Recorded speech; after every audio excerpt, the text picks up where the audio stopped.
Assalamualaikum teman-teman. Di sini kita akan belajar fakta menarik Islam dan sejarah dunia. Dan jangan lupa like, komen, subscribe.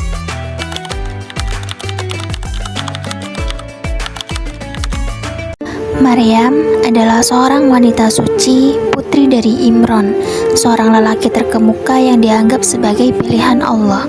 Maryam tumbuh dalam lingkungan suci dan soleh. Dia juga diasuh oleh pamannya, Nabi Zakaria. Maryam mendapat kabar bahwa ia akan melahirkan seorang putra yang bernama Isa tanpa suami. Malaikat Jibril menjelaskan bahwa kelahiran Nabi Isa adalah bagian dari kehendak Allah. Maryam melahirkan Nabi Isa di Bethlehem, sebuah kota yang terletak di selatan Yerusalem, tepatnya di bawah pohon kurma. Nabi Isa adalah salah satu nabi yang diutus oleh Allah kepada kaum Bani Israel. Beliau diberi utusan untuk mengajarkan tauhid dan menjauhi kesyirikan. Nabi Isa dilahirkan dari Maryam tanpa seorang ayah melalui tiupan ruh dari malaikat Jibril atas kehendak Allah, menjadikannya mukjizat yang agung. Sejak masih bayi, Allah telah menunjukkan keistimewaan Nabi Isa. Ketika Maryam dituduh berzina, Isa yang masih dalam buayan sudah bisa membela ibunya dengan berbicara secara fasih. Dan Nabi Isa berkata, "Sesungguhnya aku adalah hamba Allah. Dia memberiku Alkitab dan dia menjadikanku seorang nabi." Pada usia 30 tahun, Nabi Isa menerima wahyu dari Allah berupa kitab dan diangkat menjadi rasul dengan pembekalan beberapa mukjizat yang menakjubkan.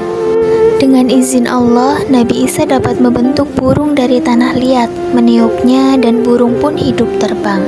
Dan dengan kemurahannya, beliau pun mampu menyembuhkan orang sakit, bahkan yang lebih mengagumkan lagi, ia mampu menghidupkan orang mati. Nabi Isa diutus untuk berdakwah kepada Bani Israel yang tinggal di Palestina.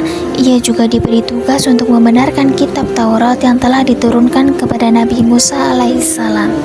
Nabi Isa juga membawa kitab baru berupa kitab Injil yang berisi petunjuk, cahaya, dan hukum bagi orang-orang yang bertakwa. Nabi Isa mengajak Bani Israel untuk menyembah Allah Subhanahu wa Ta'ala semata dan meninggalkan penyembahan terhadap berhala, dosa, serta kesesatan. Nabi Isa tidak berdakwah sendirian. Ia memiliki 12 sahabat setia yang disebut Hawariyun. Para sahabat inilah yang tulus membantu Nabi Isa alaihissalam dalam menyebarkan agama Allah. Meskipun Nabi Isa membawa ajaran yang benar dan mukjizat yang menakjubkan, tidak semua Bani Israel mau menerima dakwahnya. Sebagian besar dari mereka menolak dan bahkan memusuhi Nabi Isa. Mereka mencoba untuk membunuhnya karena merasa iri dan benci terhadap mukjizat yang dia tunjukkan. Mereka juga mempertanyakan kelahirannya yang tanpa ayah, dan mereka menganggapnya sebagai anak Tuhan, suatu pemahaman yang bertentangan dengan ajaran tauhid. Perjalanan dakwah Nabi Isa memang tidak mudah, namun Nabi Isa tetap setia pada tugasnya sebagai Nabi dan Rasul Allah Subhanahu wa Ta'ala. Para pengikutnya merencanakan pembunuhan Nabi Isa. Salah satu sahabatnya, Yudas Iskariot, yang berkhianat kepada Nabi Isa alaihissalam. Namun, sebelum rencana pembunuhan berhasil, Allah menggagalkan rencana tersebut dengan mengganti wajah Nabi Isa dengan Yudas Iskariot. Akibatnya, Yudaslah yang disalib dan dibunuh, bukan Nabi Isa. Di saat itulah Allah mengangkat Nabi Isa ke langit dan beliau akan kembali turun ke bumi pada waktu yang tidak ditentukan.